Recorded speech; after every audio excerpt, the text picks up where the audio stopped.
Hi everyone, Carla Wainwright here, and today I want to share with you a really amazing practice which is just so delicious, and it's very simple. It's self-massage.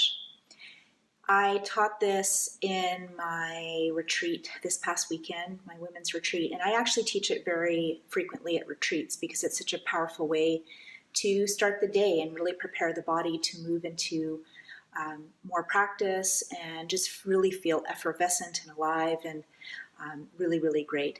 It's also a practice that I use regularly in the morning before meditation because I just find that it helps me really come into my body more and it relaxes and calms my mind.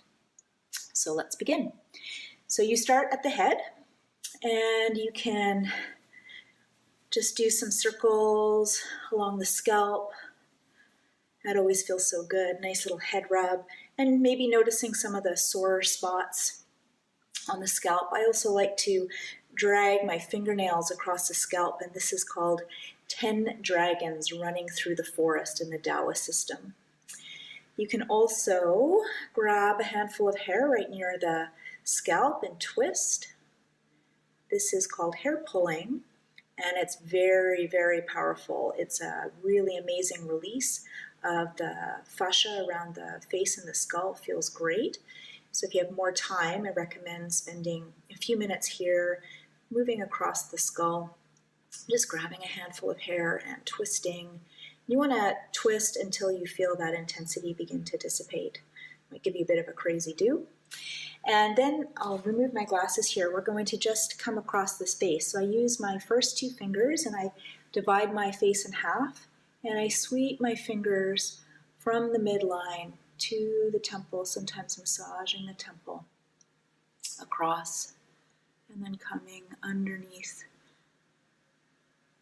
the eye, across the nose. And sometimes I go a lot slower than this, depending on how much time I have. And then once I get to the lower lip, I'll spend some time massaging the jaw. And keep moving across. You just really want to make contact with as much of the surface area of your face as possible. Then we move over to the throat, and I just place my hands over my throat, and I can feel the warmth moving in there, sometimes just stroking. And then I'll often just hum.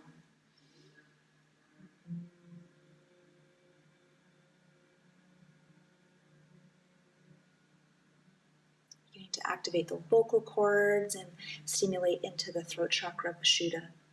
I'll then give a massage to the neck, and a nice technique is to clasp your hands and to basically cup the muscles coming along the back.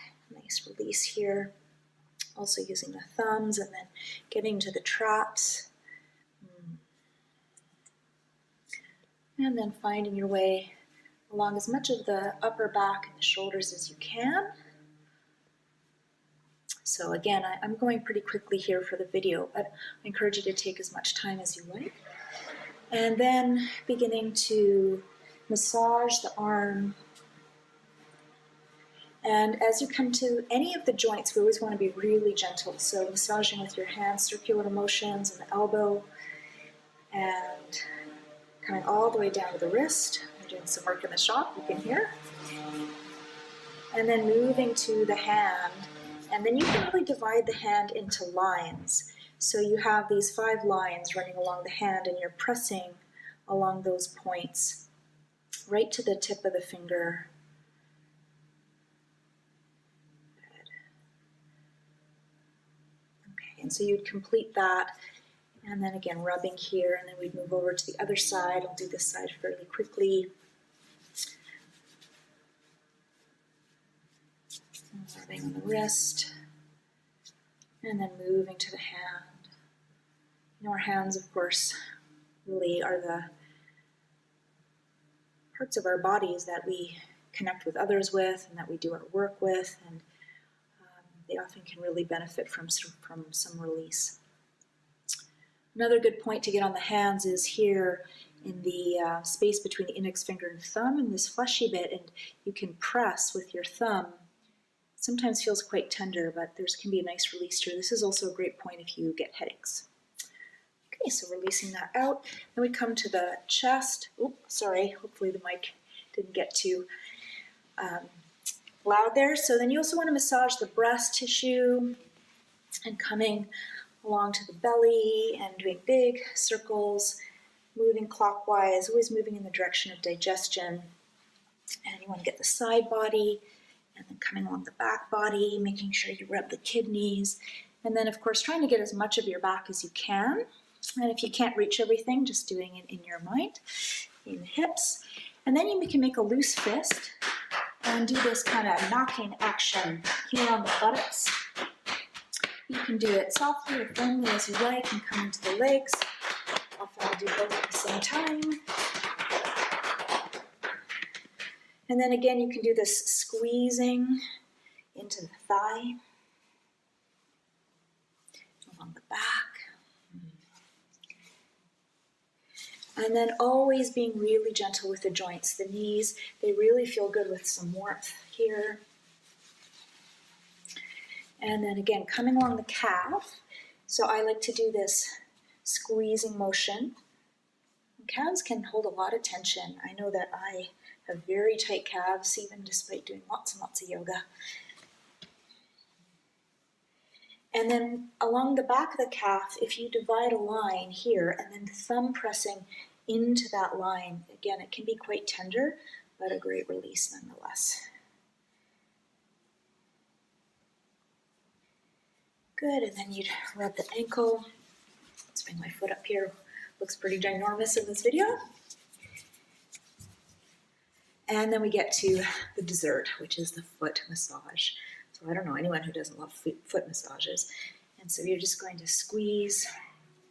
And sometimes, you know, I'm more random, and sometimes I have more of a direction that I go. So again, like the hand, we have these meridian lines, and you can start here and then move along each of those meridian lines. So with thumb pressing, you can actually get the outer lines going up. And you want to make sure you get the toes all the way to the tip, and then just working your way inward like that. And then you could do the last line. And you also want to get the arch of the foot. Lots of really good acupressure points and reflexology points in there. And like I said, you want to make sure the toes get massaged. You can do the same thing on the top of the foot, kind of finding those 5 lines that run along with the tendons and, of course, the skeletal structure.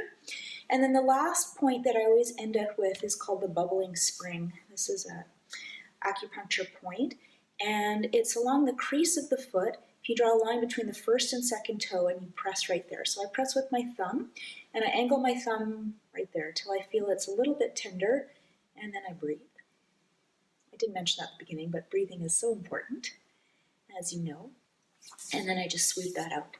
And then I would do the other leg, and then flick my fingers, and then just take a couple of really deep breaths. Just sensing into the aliveness. I call it my aliveness meter, and getting a sense of where that's at. And so this is, like I said, such a really beautiful practice of self-care. It will really feel amazing, especially if when you wake up in the morning, it takes you a little while to get going. It really, really is a powerful way for us to wake the mind and feel really good and at ease in our bodies. So I hope you enjoy, and happy massaging.